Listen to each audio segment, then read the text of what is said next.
રહ્યું છે કઈ સમજાતું નથી. સતત આપણે તકલીફોમાંથી જ પસાર થઈ રહ્યા છે. પેલા મંગળના મેરેજ થતા અટકાયા અને હવે તો આપણે આપણો ભાઈ જ ગુમાવી દીધો. કેશવને ગુમાવી દીધો.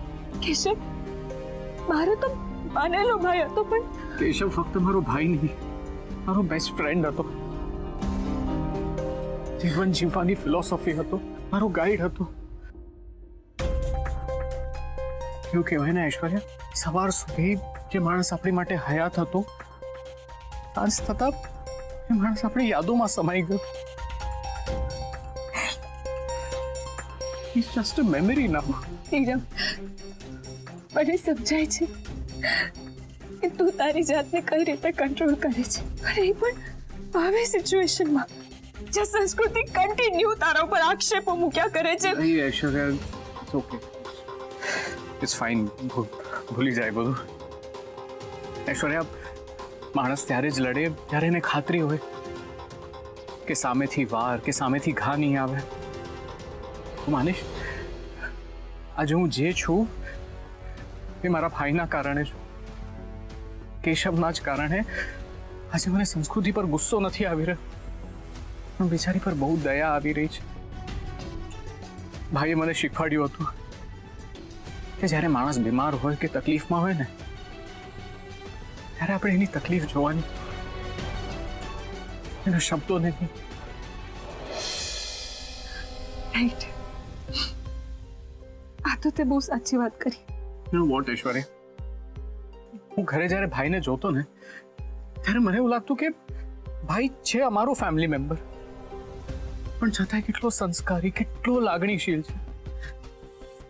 એને જોઈને મને મારી વાણી, મારું વર્તન, મારો વ્યવહાર આ બધા પર બહુ સંકોચ થતો. એને જોઈને મેં મારી જાતને બદલવાનો પ્રયત્ન કર્યો. મને એમ થયું કે ભાઈ આવો છે તો હું શું કામ આવો નથી.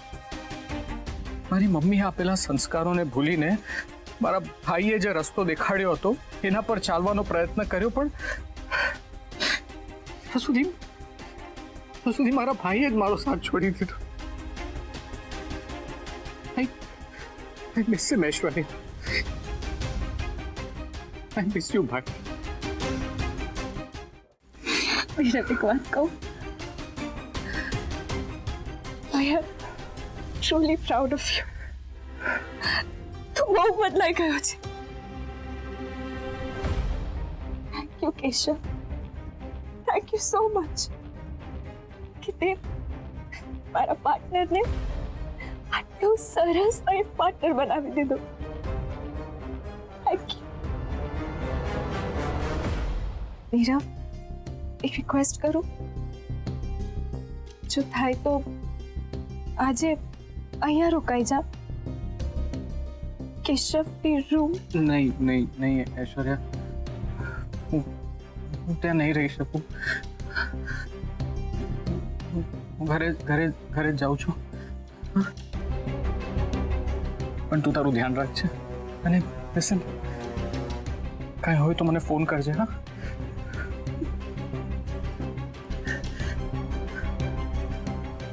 હું જાઉં. ઠીક છે. બાય. બાય.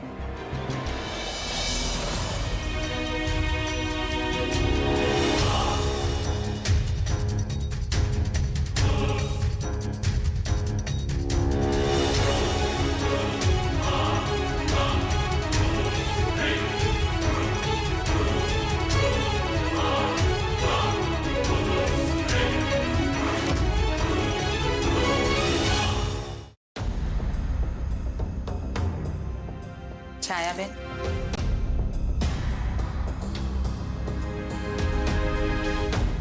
જમવાનું શું કરવાનું છે? જુવાન જો દીકરો હતો એટલે 3 દિવસ તો ચૂલો બંધ રાખવો પડશે. હા શકુંતલાબેન, બાજુમાં ખાંતા માસી છે, એમને રોટલો મગનું કહી દીધું છે. થોડીક વારમાં ટિફિન આવતું જશે. છાયાબેન, આપણે સંસ્કૃતિનું કંઈક જોવું પડશે. એ છોકરીને બહુ આઘાત લાગ્યો છે. લાગે જ ને. સંસ્કૃતિ દ્વારકા આવીને ત્યારથી કેશવ એની સાથે ને સાથે જ છે.